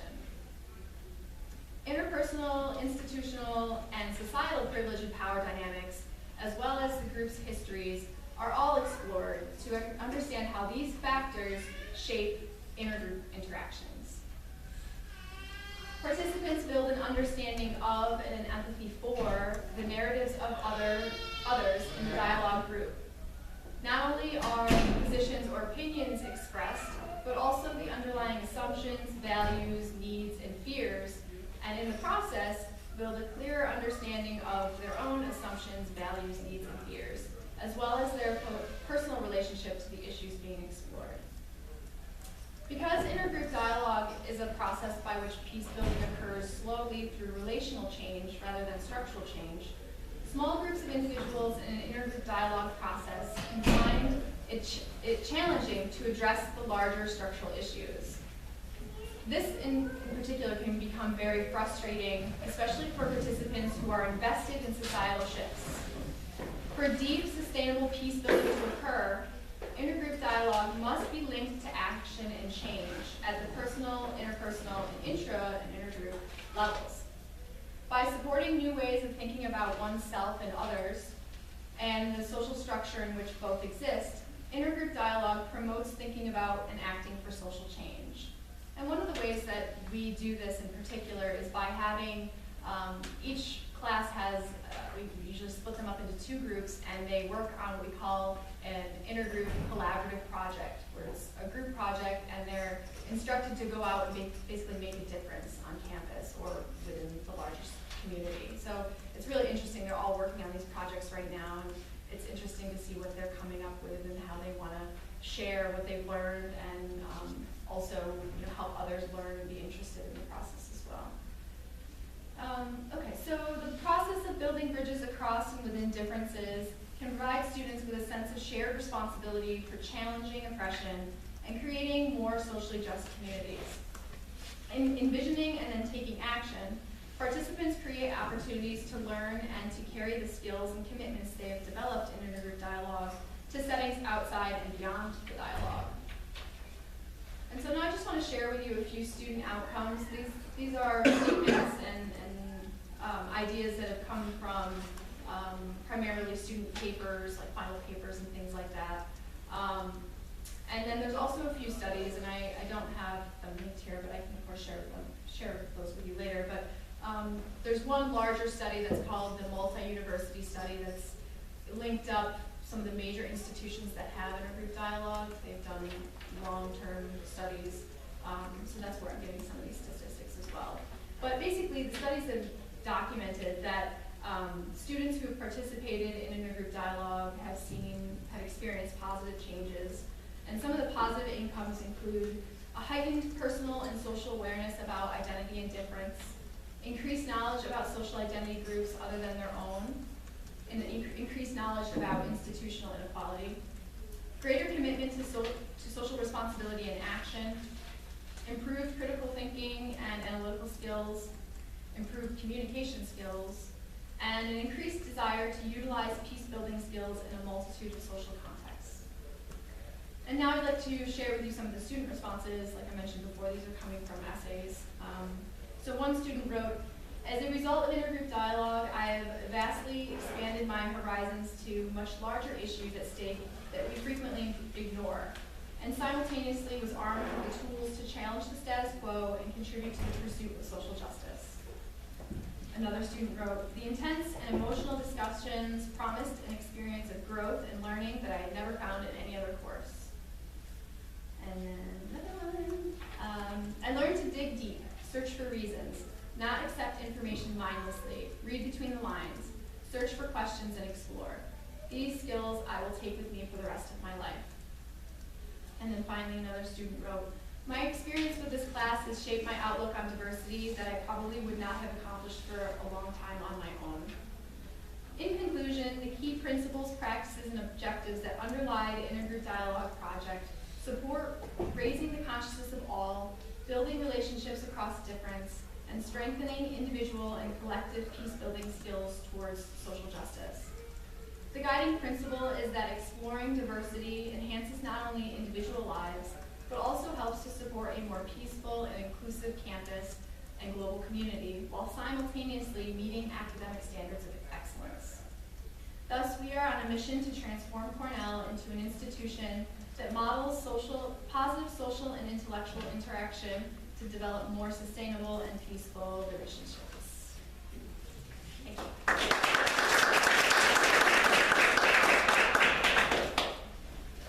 Alrighty, so now is time for the Q&A portion of panel 1. So does anyone have any questions for our panel? Fabulous, really rich papers, and I love the interconnections. And want to, if we can make the cloud for the peace studies as a venue to publishing work, right? And I think I have a comment for everybody. Start with Karen. Really find analysis of the trade-offs, as Scott mentioned, some of the ideas. Of course, I'm very interested myself in the Gacaca courts, and I was puzzled. He mentioned it was never used for non-violent crimes in pre-colonial times. For violent crimes, you mean? For violence, yeah. Okay. And so if you can just, I have a question. So I would love to see, if not restitution was used before, if you have any ideas of the pre-colonial, memory of the people, of what was used for, serious transgressions, the village level, say. Right? Now, Loon, that I'm really passionate about child philosophy with children. My dissertation director was one of the pioneers, Gary Matthews, and I've taken that model to Germany, and in my own elementary school, I've put a discussion group together, and it's just outstanding what children come up with, the kind of innate wisdom, if you will, if you decide to listen to them. and the kind of social change, Amber, in terms of your work, they decided to do something about saving the environment, and they put in picket signs, and we ran around the neighborhood, picked up the trash, and it wasn't my idea. You know, my nieces thought, you know, we should make picket signs. I have no idea where that idea comes from, because I intended to. And Amber, in anticipation of Ruth's film tonight, wonder if you have stories you feel comfortable sharing about the notion of shame coming up in any of these self-disclosures? Because I can imagine participants rolling eyes of, you know, I did this thing in the past, I feel really ashamed, and how do we not get into the kind of resignation and guilt and retreat, but, you know, towards positive, you know, action and support. Oh. So I'm not sure if, were you asking me if I know if gacaca was ever used for violent crimes, or were you telling me that it has been? My hunch is that it has. Yes, okay. You know, because You may know more about this than I do, about how it was used before. Okay. Yeah, because you said with My understanding was that it was Yeah. not used for, certainly not for something of that level, let's say. Mhm. If it was used for violent crimes, like say assaults or rapes even maybe, Mhm. or maybe even murders, I don't know. But the genocide was sort of a whole new level. Yeah. One of the things, I remember years ago, everything with me is years ago. So it happens when you retire. We were doing an international studies project where we got to travel to Ivory Coast and Tanzania, and we were doing third world development stuff integrated into the curriculum. I was doing criminal justice, and so I started to read a lot about informal justice in non-Western, non-developed countries. And one of the things that became very apparent to me, comparing that with, say, the U.S. system, or any of the developed country system, is there's a problem with how we conceive of crime. And under our system of law, the crime is not against the individual. The crime is against the state. Now, if you're in a place where you don't have a quote, state, and you don't have the law, then you don't have the crime. But you still have the harm. It's done by one person to another. So the local tribal courts will deal with the harm one person did to another, and that's how it was dealt with. In the U.S., the person who's harmed isn't considered because they're not the victim. The state is the victim. So it's always the state versus so-and-so. It's very schizophrenic. Unless it's a civil case, then it's individual versus individual. But I presented a paper on this to the third world, talking about you don't need to build more prisons, you don't need to do all the stuff we're doing in the West. And so 2 or 3 people from Africa came up to me and said, what are you talking about? The West is supposed to be the model. So we're trying to do what you're doing. And I said, you're in big trouble. Forget about it. Do what you're doing because you're at the root of the situation. Individual to individual, not individual to state. And that's part of the problem of who's being harmed. So, and it's usually a council of elders in the Gacaca court is that idea. And by the way, there were also women in category 4 in particular who were prosecuted. Because we think of, well, these are all, the folks doing harm are men, and that certainly wasn't the case. Yeah. But I understand that the informal court, the Gacaca courts, only had category 3 and 4, right? Not 2. No, they said 2. It was also 2. Yeah, which I was a little surprised by. But there was 2 different levels. There was the cell, which I think was the lower level, and then the sector. And so category 2 would have been in the sector, and not sure if category 3 was as well. Maybe. I think it was.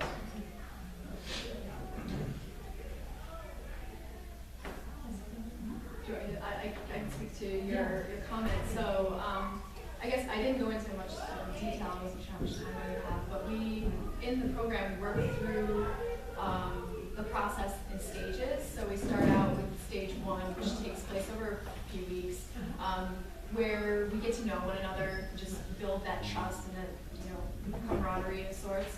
And then we move into learning about commonalities and differences, and that's really when we start to explore our privilege and our non-privileged statuses.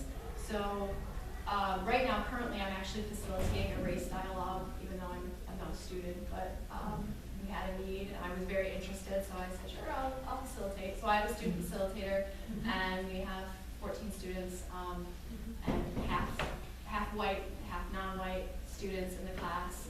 And we did early on a activity called the privilege walk, which is where we read off statements. We start in a line, we're all the same line together. We read off statements, and according to the statement, you either take a step forward or you take a step back. And as you can imagine, the steps forward are those that are acknowledging privilege, and the steps back are those that are acknowledging disadvantage or non-privilege. And so at the end of that activity, of course, the student participants most of the white kids are all in front, and then behind them are everybody else, basically.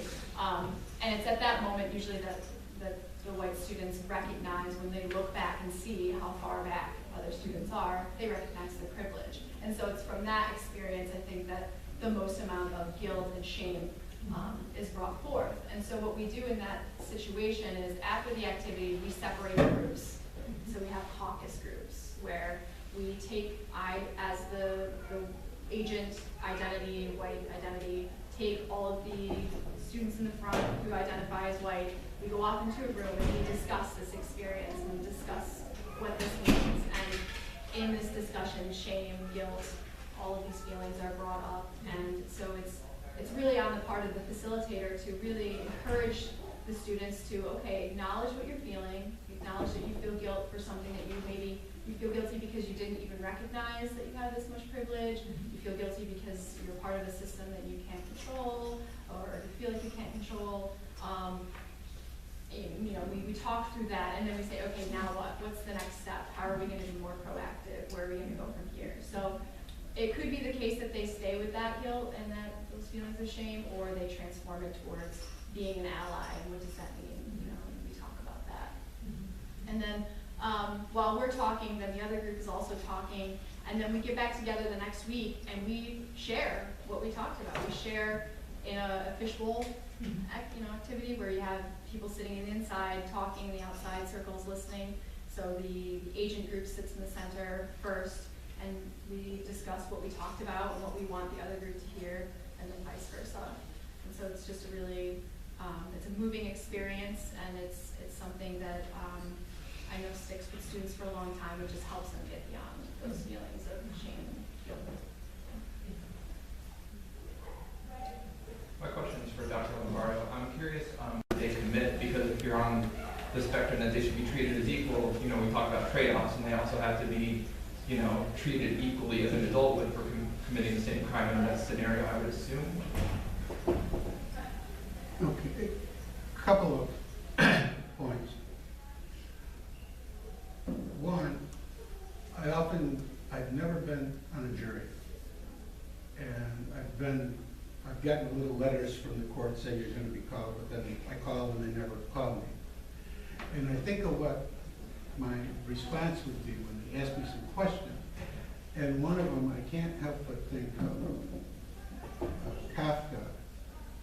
And we're all guilty of something, and that's a legal issue, legal problem, the whole issue of culpability or non-culpability. And so I would have a hard time with that. And I think the more we understand, we're starting to understand human behavior and its responses to environmental cues much more than we have ever, I think, with the growth of the neurobiology and that whole branch of it. That there's a book called Erewhon. I don't know if you've ever heard of it. Okay, I think it was Samuel Butler. It's like in the 1860s or something. And as I understand, one of the things that happened in the book was you would become, it was criminal. We understood crime in terms of its environmental implications, so we weren't holding people guilty of behaviors we used to hold them guilty of, because they didn't have the responsibility, because their environment was shaped by systematic processes that they had no control over. And that then shaped their behavior. So how could we hold them guilty for that behavior and then punish them? But you could control your health by eating properly, by exercising, by doing good things. So it became a crime to be sick. Because you had responsibility for that. You didn't have a crime for this other stuff, culpability. So, I mean, I have, you know, it's assuming that that's the way we handle the problem. That we think of criminal justice and culpability and all of that. If we do enough prevention, okay. There was a group working on child abuse prevention in Oregon. They had been looking at their child abuse rates and fatality rates of children for over time. And they said, we want to get it down by 30% by the year 2030. We want to reduce this by 30%. What did they not mention once in the whole process and didn't even consider it, as we found out? Corporal punishment. Well, freaking, the start of all of these other problems is the corporal punishment. It leads to the abuse, it leads to all kinds of other things, the way you look at children, it's neglect. If you don't deal with that, how are you going to reduce this? You've been working on this problem for 15 years, you've made no progress, it's gotten worse. And you're going to do the same thing again for the next 15 years, but now you've got a new model, 30 by 30. It sells, it may bring in some money, but it ain't going to deal with the issue if you don't get it to work. And so I think the culpability issue is a criminal justice response, and I don't think that's a response. Could I actually address that same question? Or, so what I hear you asking is, so if you are giving children sort of equal rights, does that not then, do you have to bite the bullet and say they're equally culpable? And I don't think you need to bite that bullet. Because what you're talking about, if I'm understanding you correctly, is that children need respect, and they need to be given autonomy and respect and responsibility that is appropriate to their age. And so, likewise, I think the culpability is going to be what's appropriate to their age. So I don't think you have to bite that bullet. And let me respond one other way, which I think builds out of that. I taught juvenile delinquency course about 5 years ago, and I hadn't taught it for 25 years. I'm looking at the books, and I'm shaking my head saying, God, this is awful. And I had been studying our children's rights and working on the Convention on the Rights of Children and how it's implemented and all this kind of stuff. And I was looking at, you know, what they usually call in criminology the correlates of crime, the correlates of delinquency. What are the factors associated with juvenile delinquency? Social factors, ecological factors, the normal stuff. And I'm thinking to myself, wait a minute, there's something going on here. Every one of those factors, the family, the quality of the school, the socioeconomic state, all of these things the children had no control over any of that. What was happening was juvenile delinquency was really an exercise in adults not providing what children should have under the UN Convention on the Rights of the Child. We need to look at this not as the correlates, but as holding adults responsible for what they're not doing for children. And some people who work in the juvenile justice system, there was a wonderful prosecutor in New York who wrote a wonderful op-ed piece that said basically that, and I used that as my final exam. I said, here's this op-ed piece, look at all these things that are listed. Now, how do these things relate to the Convention on the Rights of the Child, and how do they relate to the data you're reading about what the correlates of delinquency are? It's the same thing. If you don't fulfill the rights, you got the problem. If you fulfill the rights, you don't have the problem.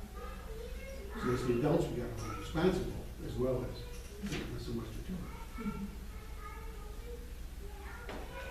I have a question for each of the presenters, so I'll just go in order of the presentations.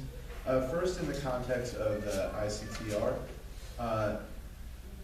I guess my question is, in terms of that court, who was the recuperative truth for, I guess? And I wonder if that plays any part in what you're writing on, because I feel like the point that you make about how it became an apologia for non-intervention and how it sets standards in terms of international law in terms of justifying Western interventionism later, and also a question regarding the standards of justice that's set, i.e. The specific examples of how it made war, rape, and hate media into two specific ideals of international law that could then be justified and used to demonize certain countries, and then I think specifically to the way that it's deployed in terms of like the Ivory Coast during its 2011 Reconstruction period, when they were like changing the system, and the UN was warning that hate speech, hate media was being used, and that it might necessitate sanctions and other things, and then also like the narrative of hate media and the way that it's used perhaps to justify anti-Islam sentiments in terms of Israel and ethnic violence is there. So I'm wondering if the international justice is, if it is a recuperative truth for the West and the United Nations, or if it was for the people themselves. In terms of the second presentation, the ideas of childhood violence that you incite, you discussed, I'm wondering how we understand class and comparative influence, right? Like the idea that this child, this kid in Texas, was apparently going to get away with, the defense was affluenza, right? That his parents were too rich, and that the kid had no boundaries and no standards, so thus he could get away with these things, and the way that psychology works. And then also a question, I wonder, how does it take into account racial imbalances, and how do we understand the racial and class implications for how childhood violence happens? Like, my father went to jail and was not a part of my life, but what difference does that make between my experience as a white male and perhaps a black male or a black woman? And then lastly, in terms of the these group conversations, I wonder, how does race play an important part in the gender discussions that you have? I wonder specifically how the fact that there's an equal amount of males versus females takes into account inherent racial imbalances within gender issues, and also how those are approached. And then lastly, regarding the things we're talking about understanding self-privilege, I guess my question regarding that is, how does the ideal of understanding and grappling with your privilege interact with the other students who perhaps may feel denied their ability to discuss their experiences within racial violence, because white people need to prioritize their self-reflection. And I think the way that I feel like that is emblematized is this catcalling video, and the way that white women's empowerment seemed to have to be framed against black male empowerment because of the way that the video was shot, that men were the only ones enacting this. So I wonder how privilege and discussions interact with other people and talking about their race. Shall I go first? I would just say, I thought that was a really interesting comment, and a really important one. And yeah, I wouldn't disagree, so their stated purpose is that this is about truth and this is about reconciliation for Rwanda. But I think really one of the most important takeaways of the ICTR is the international standards that it set up. It's part of, I think those international standards still need some work, but it was definitely a step in the right direction. Okay, let me respond in a couple of ways. One, we talked about social class, race, all kinds of differences. One of the things that students also do in this class, in terms of their assignments, is deal with, they write a paper called social myths. Okay, and they have to do this across generations, because what I want them to do is to be able to understand, or at least confront, differences that occur both historically, but also within race, ethnic class differences. So what they're asked to do is to interview basically themselves, and that's somebody who's 30 years difference in age. And sometimes, it depends on the assignment, I might say it has to be different gender, different race, or some combination of those. And then write about their interactions with family, school, church, economy, all the things that are part of developing the options people have, the opportunities, as well as the challenges they have within their worlds. Because you're not behaving totally independently of the environment that you're in. I could graduate from college 50 years ago with no student debt. I didn't have to take out, I took out one loan, and that was for $500. And the next year, we didn't know, because I was the second person to go to college for my family. But we didn't know to fill out the form, so we said, yes, we gotta say yes, they won't give us anything. So we said yes, and I got $500. By the second year, I already knew enough to know. If I said no, they wouldn't, they'd give me the extra $500 as part of the fellowship or scholarship. So we said no, and I got the extra money anyway, so what's the point? Now, you can't graduate now without student debt. It's very difficult.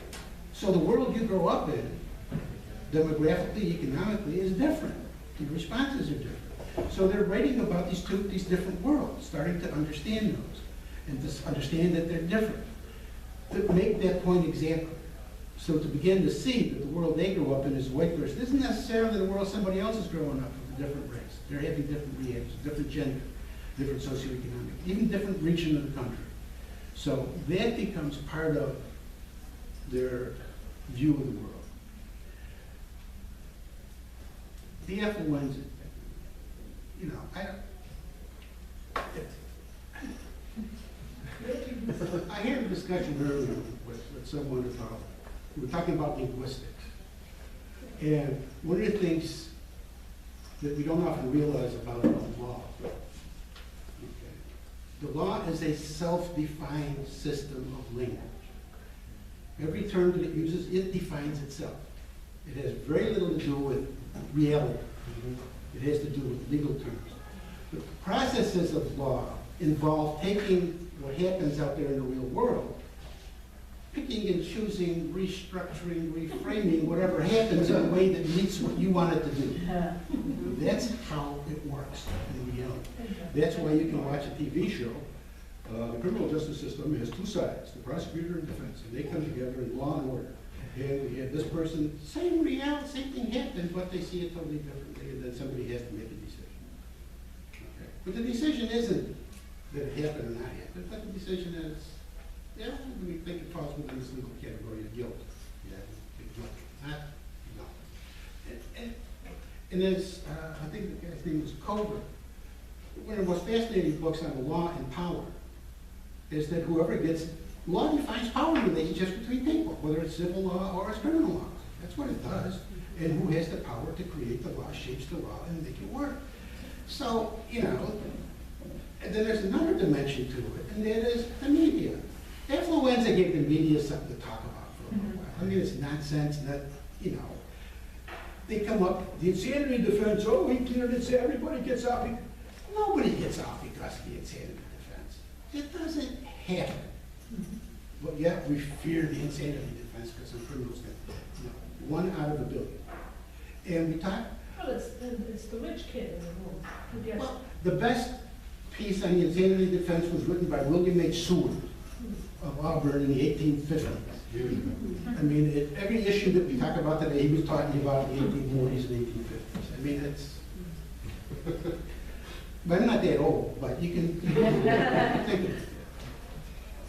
And then I talked a little bit also about the racial class issues we talked about earlier. But, you know, it's the power relationship between adults and children. I mean, that's who structures it so that in the United States, in every state, it's legal for a parent to hit the children through one form of law or another. 41 countries around the world now have abolished corporal punishment in family, schools, criminal justice. In, what was it, 31? Was it 19? 31 states, I think, in the U.S. it's still legal to hit children in schools. Think about it. Yes. Well, it's like power relationships.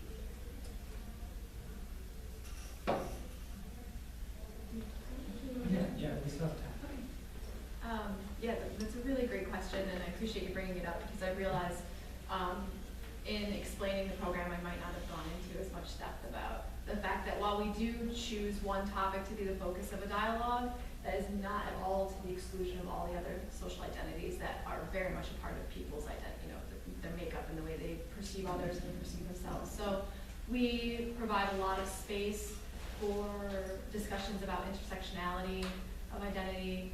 We provide readings and course readings and coursework to also accentuate that idea that you're not just your race, or you're not just your gender, that you have to really look at these things as they intersect with one another. And our facilitators in particular, we train them. In the training, we have a whole huge module that speaks to intersectionality, so that they're fully aware of what that means, and they're able to tease out those relationships so that students can also benefit from understanding that, any discussion about race is also going to be influenced by a person's gender and vice versa, and things like that. And then I would also say that once we get to about the third stage in the process of dialogue, we open it up for something known as hot topics. And this is where the students can choose topics that are of interest to them to explore in more depth and have dialogue about. And we really encourage the facilitators to choose, if the students choose a topic, that they try to bring in an intersectionality type of focus as much as they can. So for example, in the dialogue that I'm doing, one of our hot topics was cultural appropriation based on style and such. And so it naturally lends itself to us looking at it in a gendered perspective as well as a racial perspective. And it happened to coincide with Halloween too. So we were able to look at what it means when certain races adopt other certain cultures or aspects of one culture, and then also what that means from a gendered lens. So I think we definitely address those issues. It would be kind of myopic if we didn't, and problematic if we didn't. One of the things that you can see how difficult the issue of childhood becomes in any context. Suppose you took people and said, okay, you're now in the context of childhood, you're in the context of adulthood, and you're talking about privilege. Because everybody's gone through that. But it's difficult to do because people, one of the things about childhood that makes it so difficult to go back to is you age out of it. You don't age out of all these other things, but you age out of childhood. And when you get out of that age, now you all of a sudden become a member of the oppressor class. And you don't want to look at what was going on back then. But it might be interesting to frame a discussion about the lack of privilege in childhood versus adults. And that kind of for everyone, across race and gender, and see how that plays itself out. What you experience as a child live on in you. Like, for example, my father was very impatient. I inherited that kind of impatience, such that I ended up passing that unnecessary impatience on to my children to a certain extent. The other thing I wanted to respond to your question back there, if you asked. Okay. It's the same, that's exactly what I wanted to say, is that when you look at the research on the impacts of violence, corporal punishment, trauma, neglect, and so forth, they don't vary by race. If you've experienced it, you're going to experience these problems. Not that you don't do, but the probability that you will increases by a lot. When they did the adverse childhood experiences, this was a fairly affluent group of people because they all had health insurance living in California. That's how they got their data on the health consequences. And the adverse experiences accounted for the differences and probabilities, and the other factors fell out. And one of the things about that research that becomes so powerful is that, for example, and it also goes with the brain research. I mean, the brain responds regardless of your color, your race, your gender. They respond differently in some cases with gender, but the effects don't differ across any of those categories. Sure. So then how does the data take into account the fact that because you are a minority, you might be disproportionately prone to have this violence enacted upon? Right. Well, a woman from Chicago was dealing with, after the Adrian Peterson thing, I think it was, And there were many, many people saying, well, this is part of our black culture, this is part of our community, this is what we do, especially in the South. Charles Barkley says, oh yeah, we all get switched in the South, you understand, da, da, da, da. And she made the point of seeing this in the context that I discussed it in terms of oppression. And I wrote her a note and said, you know, part of the discussion was, we have to do this to our children because if we don't, they're gonna end up in prison. Excuse me, are you disproportionately in prison now? Yeah. Yes. So that means it's okay to oppress your children to eliminate another form of oppression. And she goes, hallelujah, thank you for that comment. And she put that on over her website. I mean, it doesn't work. I mean, it creates more of the problem. In the studies of people in prison, you know, you look at the backgrounds, it's over and over and over and over again. It's the same problems. It hasn't changed in hundreds of years. You know, there's other syndrome now that's getting some traction, the overprotected child. So we talk about the school to prison pipeline, but skilled children feel their childhood is pretty much in prison. They're under constant supervision, where one adult knows that maybe I was 10 minutes alone from freedom from the adults. Right? Whereas in my childhood, maybe yours, we just roamed around, you know, in Germany. But then you have Megan's Law, you have all these lurid cases, usually in the US, also Holland, Belgium, Germany, but in the US in particular, any kind of sensationalist, difficult, you know, tragedy becomes monstrified, and then you have Megan's Law and the rest of it, you know, usually around white girls, right? So now, if I'm, you know, so my parents basically would have had child protective service, you know, all 6 of us would have disappeared, yeah? Because of their complete neglect of us, right? And here, we had plenty of violence too, by the way, and much of that would have been, the CPS would have come out and extracted us as well, right? But here, you know, despite the violence, which I ran away from to be in school, you know, school felt safe, weekends did not feel safe for me, right? But somehow we grew up anyway, still loved our parents, and 3 of us have PhDs, if that says anything in terms of meritocratic ideologies, right? But, you know, so it's a double-edged sword. When, at what point is state intervention licensed in order to stop this nastiness in our families? If I could just, So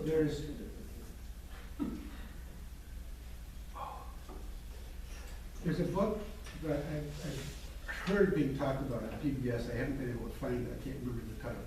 But it's about growing up in the 50s and the 60s in the United States. My generation, the 40s, 50s, 60s. And basically, especially during the summers, 8 o'clock in the morning, something, you're gone.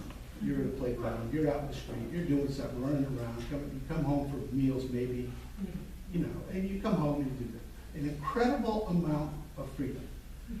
One of the things that they see is very, very important for children is doing what children's work is. That is, children's work is making sense of the world, interacting with the world, testing things out, making them work, in a sense, on their own, without all the other kind of control. We had that, primarily. And I'm reading this is about people all over the country. My hometown, Auburn, New York, has a little website called, you know you're from Auburn if, because there's all these crazy things that happen in Auburn. Everybody of my generation writes about this same thing, what they did. And I'm thinking to myself, in light of my studies of research on violence, a wonderful survey research project was done by Kelman Silbert and I forget the other person. But what they did was interview tons of people about their favoring violent alternatives for police use of force, corporal punishment of children, intervention in Vietnam and other places. It was a big kind of during that era. Then they asked them questions about kind of how they determined their alternatives and support for different things. One of them had to do with their use of rules. That if they felt there was a rule that somebody came up with, whether it was religious or political or law or something, they would go by the rules.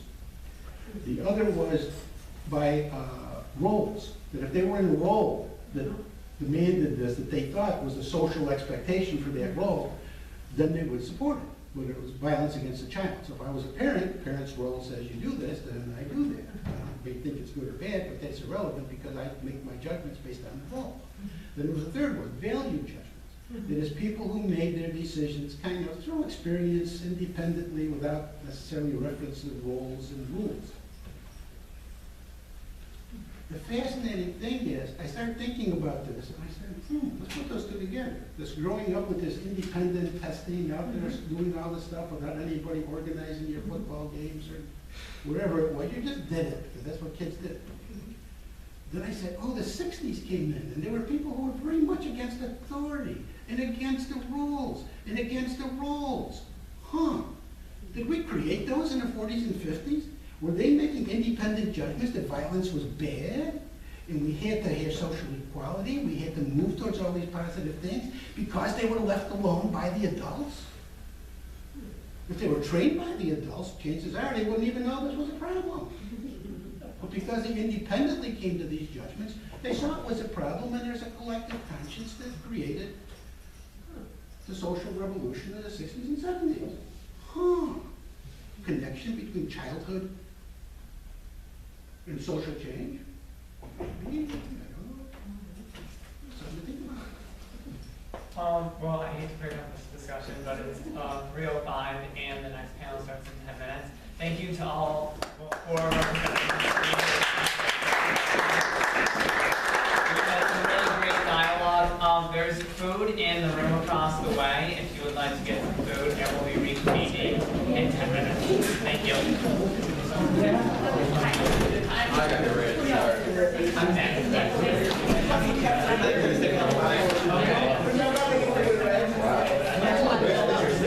It's outside. Oh, yeah.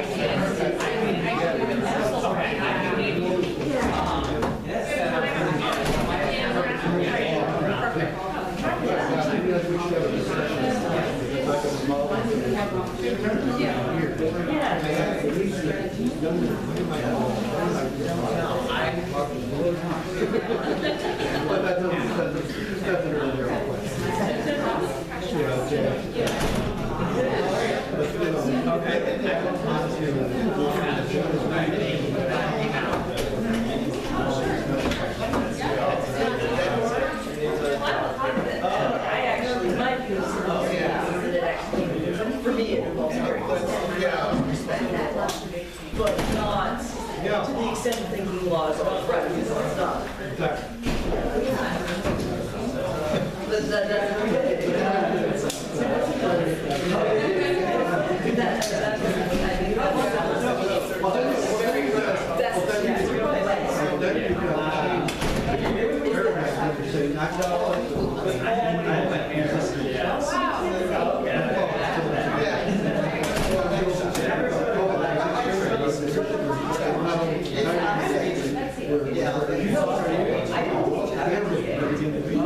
Well, that's I'm still calling it means because I have to say any resistance is the revolution. And that can certainly be justified.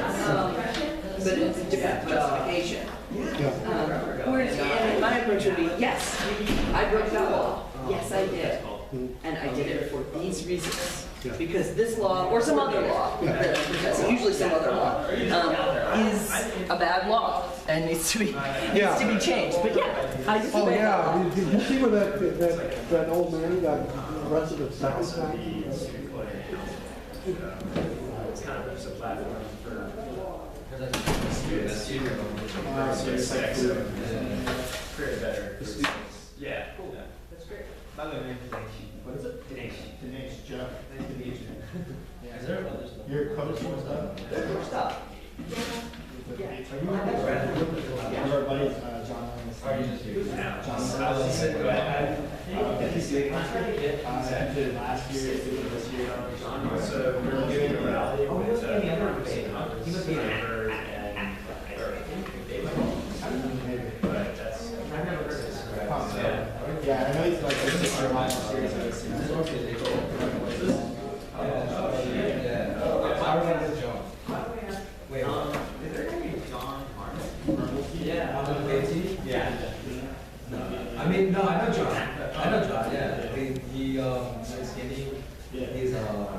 He does APTA. Oh, that's good. I figured. Yeah. How do you say it? APTA. APTA. Like, American Farmers Association. So what's your guys'? We do policy debate. Yeah. Oh, cool. Yeah, so that's a little bit different, but it's kind of, Yeah. it's What- faster. What bar did you guys get to? Oh, We go to the Belmont. Yeah, okay. We're going to the